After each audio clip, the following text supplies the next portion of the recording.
चाहते हो, एक बात बताइए भगवान, जो राजा बलि के यहाँ पर 3 पैरों में आपने तीनों लोगों को 14 भवनों को नाप लिया, तो क्या ये छोटी सी गंगा पे पार नहीं हो रही है?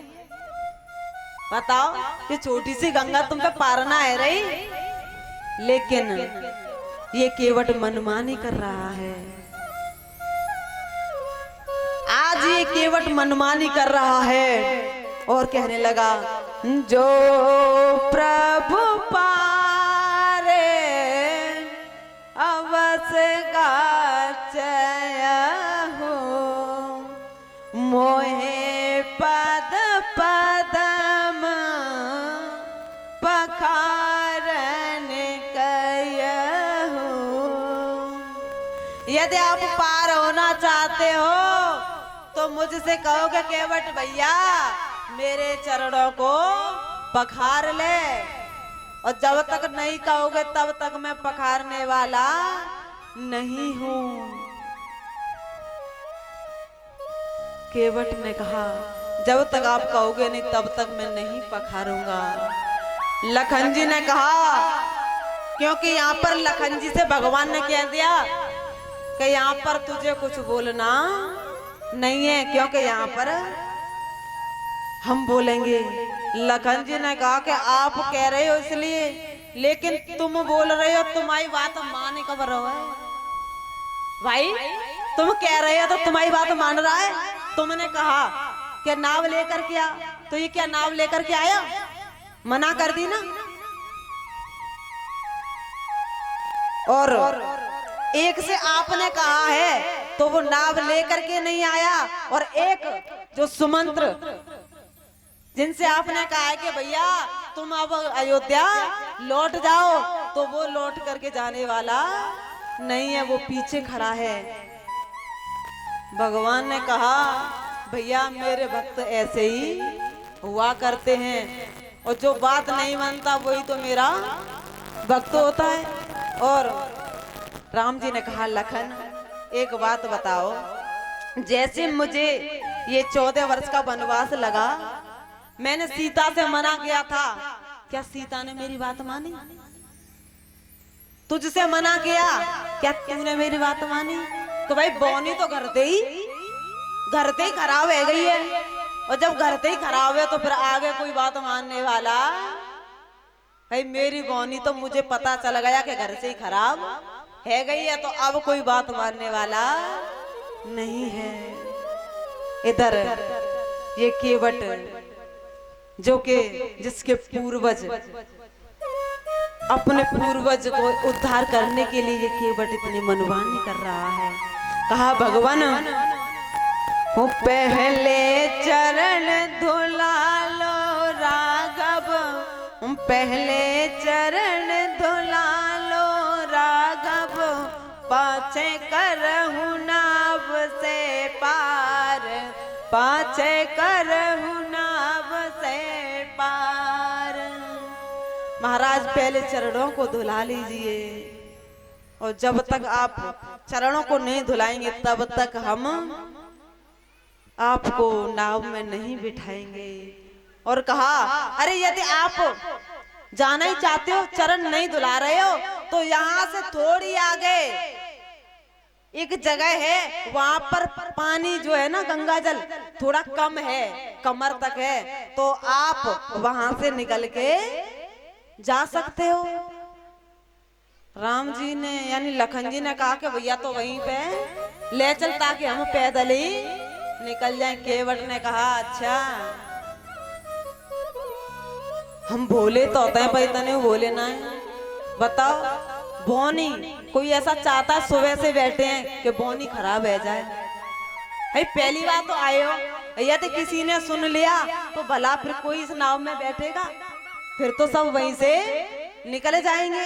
हम इतने पागल नहीं हैं। लेकिन राम जी मुस्कुरा रहे हैं, कुछ नहीं कह रहे हैं। इधर ये केवट राम जी की परिक्रमा लगाने लगा, और जैसे ही परिक्रमा लगाने लगा, किसी ने विचार किया कि ये आखिर परिक्रमा क्यों लगा रहा है? भाई केवट को क्या हो गया? तो केवट ने कहा, अरे भगवान मैं समझ गया, आप ये विचार कर रहे हो ना, क्योंकि मैंने देखा है आप जो वस्त्र पहने हो उसमें कोई जेब नहीं है, तो आप ये विचार कर रहे हो ना कि जब जेब नहीं है तो फिर नाव से पार होंगे तो केवट को क्या देंगे। तो आपको ये विचार करने की भी कोई जरूरत नहीं है, क्योंकि मुझे यानी इस केवट को कुछ उतरा ही नहीं चाहिए। लेकिन जब कहा है तब भगवान हंसने लगे और कहा, केवट तू वही कर ले जिससे कि तेरी नाव बच जाए। आज जैसे ही केवट गया, भगवान थोड़ा सा इंतजार कीजिए, हाँ, क्योंकि कहते हैं कोई अच्छा कार्य किया जाता है तो यानी पूरे घर को भाई पूरा परिवार साथ में होना चाहिए ना, तो इसीलिए मैं अभी जाता हूँ और अभी अपने परिवार को लेकर के आता हूँ। जैसे ही केवट भैया गांव में गए, आवाज लगाई सभी को, चिंटू मिंटू सबको आवाज लगाई। इधर केवट की पत्नी ने कहा, अरे भैया क्यों चिल्ला रहे हो, भाई क्या बात है। तब कहा कि आज वहां पर भगवान आए हैं और आप सब चलिए, सब चरणामृत लेंगे। इधर आज जैसे ही सब आए हैं और केवट विचार करने लगा कि चरण में किस में धूं, क्या लेकर के जाऊं। तो जैसे ही खटौती ली तो केवट के मन में आया कि यदि मैं खटौती लेकर के गया तो ये कौन नारी बनी गई तो मामला गड़बड़ हो जाएगा, क्योंकि उनकी चरणों में तो वो रज में यानी इतना जादू है। तो फिर विचार किया, ऐसा करते हैं खटौती नहीं खटौता ले चलते, और यदि कहीं जैसे ही भगवान का पैर लगा तो यानी कि कोई पुरुष बन जाएगा, और यदि कोई पुरुष बन गया तो वो बालक जो बन जाएगा तो फिर मैं उस पर नाव चलवाया करूंगा और वो मुझे पैसा ला करके दिया करेगा। आज जैसे ही वो खटौता लेकर के आए हैं, वो पानी खटवता भर ले आवा। आज जैसे ही उसमें जल हो रहा है, गंगा जल लेकर के आए हैं और खटवता भी छोटा सा लेकर के आए, और जैसे ही छोटा सा लेकर के आए भगवान से कहा, भगवान इसमें पैर रख लीजिए। और जैसे ही भगवान ने अपना पैर रखा लेकिन उसमें ठीक तरीके से आ नहीं रहा। लखन ने कहा कि बताओ कम से कम या खटोता है तो ने को बड़ो ले आ। तो राम जी ने कहा, मेरा भक्त तो हमेशा छोटा ही हुआ करता है, इसीलिए उसके यहाँ वस्तु भी छोटी ही हुआ करती है। आज जैसे ही भगवान ने पैर रखा, जब जल चरणों को धोया है और धोया, जैसे ही भगवान ने उसको नीचे रखा वो फिर गंदा हो गया क्योंकि धूल में रख गया। केवट ने कहा, अरे अरे भगवान, अरे आप दोबारा से इसमें रखिए।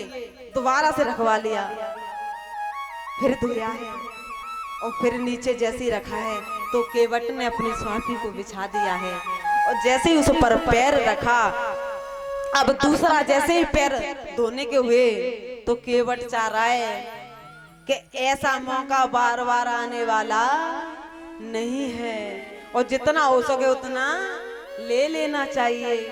तो जैसे ही पैर रखा और केवट ने पैर को लेकर के ऊपर कर दिया, और जैसे ही ऊपर किया तो भगवान का बैलेंस बिगड़ गया। अरे अरे भैया, अरे केवट भैया क्या कर रहे हो। केवट ने कहा कि पकड़ोगे नहीं तो गिरोगे भाई, पकड़ लो ना। तब तो भगवान राम ने यानी अपना हाथ केवट के सर पर रख दिया, और जैसे ही रखा फिर चरणों को बखारने लगा। लेकिन अब विचार कर रहा है कि दोनों हाथ कैसे रखे जाएं, और जैसे ही फिर लिया और फिर ऊपर को कर दिया, और जैसे ही ऊपर किया तो फिर भगवान थोड़े हिलने लगे। भगवान ने कहा, अरे अरे केवट भैया ये क्या कर रहे हो। अरे हम गिर जाएंगे। केवट ने कहा कि पकड़ोगे नहीं तो गिरोगे। तब भगवान ने दोनों हाथ केवट के सर पर रख दिए हैं। बोलिए आनंद कंद भगवान की जय हो। मेरे सर पर रख दो भगवान, हूँ अपने ये दोनों हाथ, और देना है तो दी